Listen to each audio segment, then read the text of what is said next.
Mis hermanos, el Señor les bendiga. Hemos querido establecer en este tiempo un estudio, o más bien dicho, pequeños estudios para poner fundamento a nuestra fe. La verdad sincera es que hemos visto que mucha gente crece en la iglesia, conoce todo el movimiento, el ritual, pero no tienen un fundamento sólido para su fe. Entonces cuando vienen las pruebas, cuando viene el problema, cuando viene el trato de Dios sobre sus vidas, fallan, muchos caen y algunos hasta vuelven atrás. Así es que nos hemos propuesto con el liderazgo de la iglesia poner fundamentos a nuestra fe. Así que desde hoy yo voy a empezar unas pequeñas cápsulas entre 5 y 7 minutos enseñando la doctrina básica, lo que creemos que va a poner también fundamento a la fe que tenemos. ¿Por qué creemos en Dios? ¿Ya? Así es que a partir de ahora usted va a estar recibiendo todas las semanas un videíto donde usted va a aprender acerca de por qué usted cree lo que cree. Hoy día vamos a comenzar introduciendo el tema. Y la introducción tiene que ver con el fundamento establecido por Dios. Definitivamente, lo que nosotros creemos está establecido por Dios mismo. En el libro de Hebreo luego vamos a ver cómo esto está claramente establecido. Pero Jesucristo definitivamente es la revelación de Dios. Y esta revelación llegó a los discípulos, a los apóstoles en realidad, por las palabras de Jesucristo mismo y por medio de su maravilloso Espíritu Santo, a fin de que ellos, los apóstoles, a su vez, lo comunicaran a todos los hombres de todos los tiempos. Lo que ellos predicaron y enseñaron definitivamente constituye el fundamento inamovible de la iglesia hasta el fin del mundo. Esto es lo que creemos porque es lo que Dios ha establecido. Ahora, en un mundo como el nuestro, donde hay tantas corrientes ideológicas, filosóficas, creencias y religiones, ¿en qué nosotros nos fundamentamos para creer lo que creemos? ¿Cómo podemos saber que lo que nos enseñaron es la verdad? ¿Es posible conocer con certeza en realidad la verdad con respecto a Dios, al hombre, a la vida, a la muerte, a la eternidad, al propósito supremo de todas las cosas? ¿Es posible conocer con claridad la voluntad de Dios para los hombres? Desde la antigüedad el hombre perdió comunión con Dios por causa de su pecado, sumiéndose en la oscuridad de su ignorancia. Y en esas condiciones le resultaba imposible conocer por sí mismo la verdad acerca de Dios y especialmente acerca de su voluntad. Y la única posibilidad de salir de su estado era que Dios mismo se comunicara con los hombres, y justamente eso fue lo que Él hizo finalmente. Porque fue Dios quien se dio a conocer a los hombres en Jesucristo. El autor de la carta a los Hebreos dejó plasmado esto en el capítulo 1, versículos 1 y 2, declarando lo siguiente: Dios, habiendo hablado muchas veces y de muchas maneras en otro tiempo a los padres por los profetas, en estos postreros días nos ha hablado por el Hijo. Eso significa que a través de los siglos Dios habló muchas veces a los hombres por los profetas. Sus palabras están registradas a lo largo de todo el Antiguo Testamento. Pero la plena revelación de Dios a los hombres vino solamente a través de su Hijo Jesucristo. Dios nos ha hablado por el Hijo. Y este hecho histórico, trascendente además y glorioso, constituye la piedra fundamental de nuestra fe. Un día, hace un poco más de 2000 años, Dios se hizo hombre en la persona de su Hijo, y así se dio a conocer entre los seres humanos. Jesucristo, el Hijo de Dios, es la revelación de Dios, la palabra de Dios, el verbo para todos los hombres.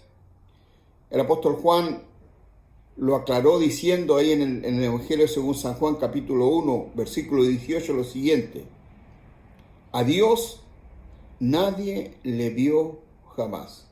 El unigénito Hijo que está en el seno del Padre, Él le ha dado a conocer. Ahora, no podemos decir que Dios es un ser supremo, lejano y desconocido, porque Él se dio a conocer en su Hijo Jesucristo. Ahora, la palabra es el elemento clave de su comunicación. Es por medio de su palabra que Él se comunica con nosotros. Entonces, Jesús enseñó la verdad y la voluntad de Dios mediante su ejemplo y sus palabras. Si Él hubiera vivido entre los hombres sin hablar, sin comunicarse mediante la palabra, no sabríamos absolutamente nada acerca de Él ni del Padre. Tampoco hubiéramos conocido la voluntad del Padre para nosotros. La revelación, el conocimiento de Dios y de su voluntad nos fue comunicada a través de las palabras de Cristo. Así es que Jesús comunicó esa revelación especialmente a un grupo de personas muy cercanas a Él, sus discípulos muy cercanos, quienes fueron después sus apóstoles. También lo declara Juan y lo deja estampado ahí en su evangelio, diciendo: las palabras que me diste, les he dado. Esta es una declaración del Señor Jesucristo, que está ahí estampada en el Evangelio según San Juan, en el capítulo 17, versículo 8. Las palabras que me diste, les he dado. Y ellos la recibieron y han conocido verdaderamente que salí de ti. Y han creído que tú me enviaste. Fíjese usted que Jesucristo no escribió ni un solo libro. No existe ningún fragmento escrito por Él. Porque Él comunicó la revelación del Padre mediante su palabra. Y se la comunicó a 12 hombres que previamente había escogido para que fueran sus discípulos. Y luego, estos mismos fueron sus apóstoles. Aquellos 12 vivieron con Jesús, vieron su vida y vieron su gloria y recibieron su palabra. Fueron los depositarios de esta revelación maravillosa. Recuerde que estamos introduciendo el tema de los fundamentos en la vida cristiana. Es por eso que es importante entender que el fundamento lo ha puesto Dios mismo. Y quiero decir también que el material que yo estoy entregando no es un material original. Ya es muy difícil ser original hasta esta altura. Todo ya está dicho. Pero he querido compartir con ustedes la enseñanza de un material buenísimo que hace muchos años estuvimos compartiendo también en nuestra iglesia, que se llama Puerta, Camino y Meta. Y habiéndolo revisado, le encargamos a un pastor amigo, teólogo o estudiante de la Biblia, que revisara el material, y algunas cosas en las cuales probablemente no compartíamos, pero que no son relevantes, las quitamos y el resto se mantuvo tal cual como esto es. Que debo decir que los cambios que se hicieron fueron mínimos. Pero este material es un material buenísimo. Y es por eso que yo quiero que usted esté muy atento a la enseñanza. Decía yo que Jesús le encargó a los apóstoles comunicar todas sus palabras a todos los hombres del mundo. Y después de su resurrección, Jesús ordenó a los apóstoles que, a su vez, recibido el Espíritu Santo, hicieran ellos mismos discípulos a todas las naciones, bautizándoles, dice la palabra, y enseñándoles que guarden todas las cosas que Él les había mandado, asegurándoles estar con ellos todos los días hasta el fin del mundo, como declara Mateo capítulo 28, 18 al 20. Entonces nosotros debemos enseñar a todos los hombres y mujeres de todas las naciones y hasta el fin de los tiempos las mismas cosas que Jesús enseñó a sus discípulos. Lo que Jesús enseñó y los apóstoles nos transmitieron a nosotros es palabra universal y eterna de Dios. Ese es nuestro fundamento. Universal porque es para todos los hombres y para todas las personas del mundo. Y eterna porque es palabra de Dios y como tal es permanente e inmutable, es decir, nunca va a cambiar. Jesús dijo, el cielo y la tierra pasarán, pero mis palabras no pasarán.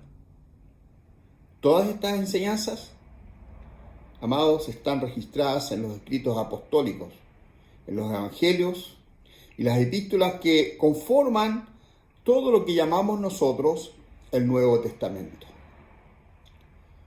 Ahora, un nuevo elemento también se incorpora a esta revelación. Y es el Espíritu Santo que completó la revelación a los apóstoles. Porque después del derramamiento del Espíritu hubo un periodo en el cual Dios fue completando la revelación por el Espíritu Santo a los apóstoles y profetas, especialmente en lo referente al misterio apostólico de Cristo y de la Iglesia. Dichas verdades están registradas en todas las cartas del apóstol Pablo a las iglesias del Antiguo Testamento, de la iglesia primitiva. Y voy a terminar diciendo que el fundamento apostólico es único y universal. Dice la palabra en Efesios capítulo 2, versículo 20. Edificados sobre el fundamento de los apóstoles y profetas, siendo la principal piedra del ángulo Jesucristo mismo. Porque nadie puede poner otro fundamento que el que está puesto, el cual es Jesucristo, aclaraba el apóstol Pablo en la primera carta a los Corintios capítulo 3, versículo 11. Así es que el fundamento sobre el cual la iglesia se edifica es la revelación de Jesucristo. Los apóstoles, primeros receptores de esta revelación, la establecieron con vigor y con unción, y ellos señalaron el fundamento de Dios para la iglesia. Como la iglesia es la misma en todo lugar y en toda edad, lo que ellos enseñaron y proclamaron tiene vigencia permanente hasta el día de hoy. El fundamento apostólico, amados, no admite modificaciones. El fundamento apostólico es el fundamento que Dios ha puesto para su iglesia. Dios le bendiga.